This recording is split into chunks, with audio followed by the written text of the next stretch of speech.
अन्नपूर्णा भांडार प्रकल्पेर final list तैरी এই লিস্টে আপনার নাম না থাকলে ৩০০০ টাকা আপনারা পাবেন না। ইতিমধ্যেই মুখ্যমন্ত্রী শুভেন্দু অধিকারীর তরফ থেকে এই মহিলাদের নাম একদম পুরোপুরি বাতিল করা হয়েছে। তো বন্ধুরা, এই ফাইনাল লিস্টে আপনার নাম রয়েছে কিনা আপনারা কিভাবে বুঝবেন, আজকের এই ভিডিওতে আপনাদেরকে এই বিষয়ে একদম বিস্তারিতভাবে জানিয়ে দেব। তো আশা রাখবো ভিডিওটিতে আপনারা প্রত্যেকেই প্রথম থেকেই শেষ পর্যন্ত সঙ্গে থাকবেন। দেখুন বন্ধুরা, হাতে মাত্র আর কয়েকটা দিন, তারপরই আপনারা এই অন্নপূর্ণা ভান্ডার প্রকল্পের যে ৩০০০ টাকা সেটা কিন্তু ব্যাংক অ্যাকাউন্টে পাবেন। মুখ্যমন্ত্রী শুভেন্দু অধিকারীর তরফ থেকে পরিষ্কারভাবে জানিয়ে দেওয়া হয়েছে যে ১ জুন থেকে অর্থাৎ ১ জুন ২০২৬ থেকেই মহিলাদের ব্যাংক অ্যাকাউন্টে এই অন্নপূর্ণা ভান্ডার প্রকল্পের ৩০০০ টাকা ঢুকবে। তবে এই মুহূর্তে যে যাচাইকরণ প্রক্রিয়া ছিল সেই যাচাইকরণ প্রক্রিয়াও কিন্তু প্রায় সমাপ্ত হয়েছে। ফাইনাল লিস্ট কিন্তু তৈরি হয়েছে।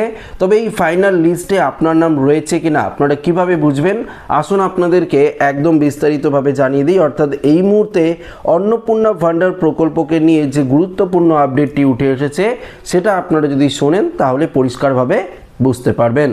লক্ষ্মীর ভান্ডারের তালিকা ঝাড়াই বাছাইয়ের সরকারের অন্যতম ভরসা হলো এসআইআর এর তালিকা।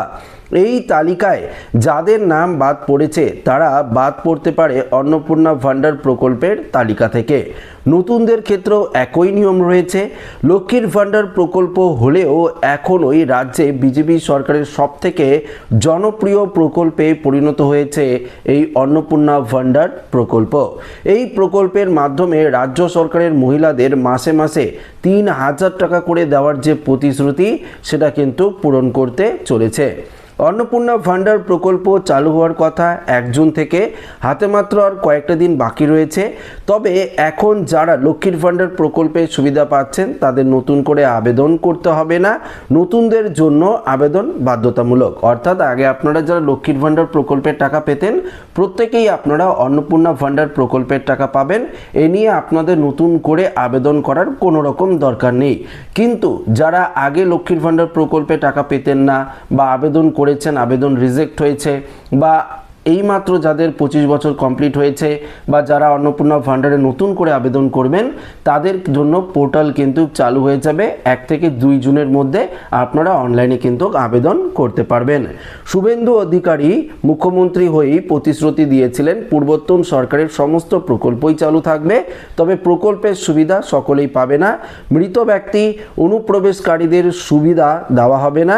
আর সেই কারণেই প্রাপকদের তালিকা আবারও নতুন করে ঝাড়াই বাছের যে কাজ সেটা কিন্তু শুরু করেছে প্রশাসন। ২৫শে মে অর্থাৎ আজই অন্নপূর্ণা ভান্ডার প্রকল্পের যে তালিকা সেটা কিন্তু ঝাড়াই বাছাই করে রিপোর্ট দিতে নির্দেশ দিয়েছিল মুখ্য সচিব মনোজ আগরওয়াল। জেলা শাসকদের এই রিপোর্ট দিতে হবে।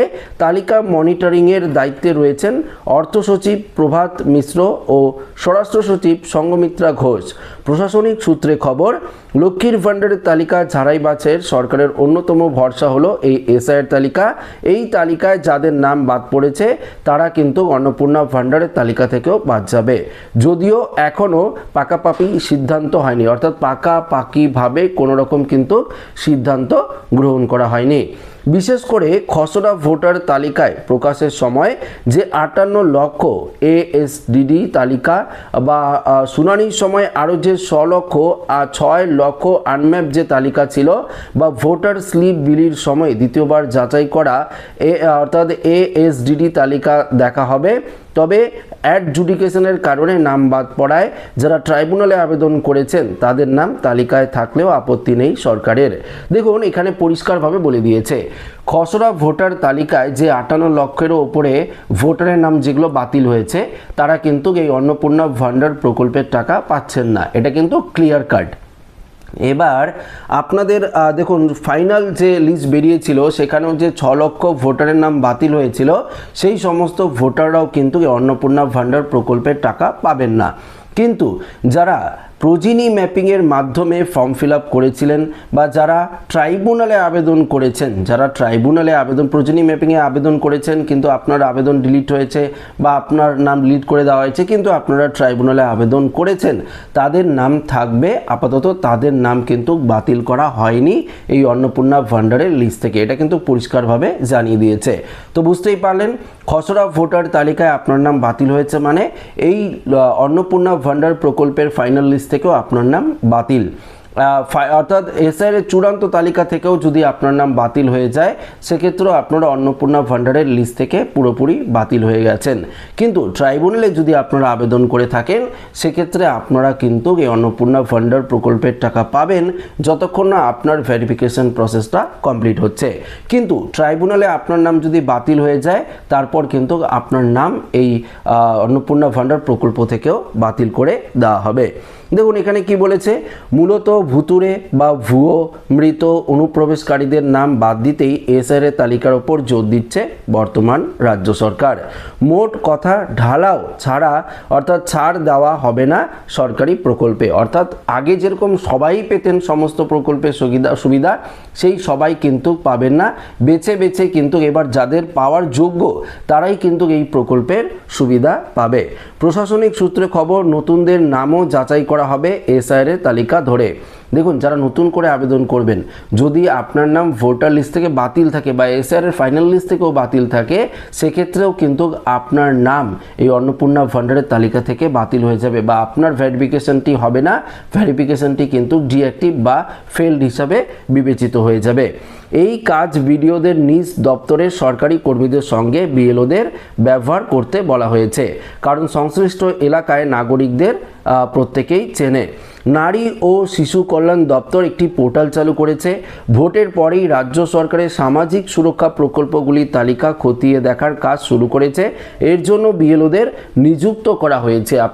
আপনারা জানেন আমি ভিডিও দিয়েছি, প্রত্যেকের বাড়িতে বাড়িতে যাচ্ছে বিএলওরা গিয়ে বা বিএলওদের কাছ থেকে তথ্য সংগ্রহ করে তারা প্রশাসনিক যারা কাজকর্ম করছে অন্নপূর্ণা ভান্ডারে ভেরিফিকেশন করছে তারা বিএলওদের কাছ থেকে তথ্য সংগ্রহ করে তারপরেই কিন্তু আপনার নামগুলো বাতিল করে দেওয়া হচ্ছে।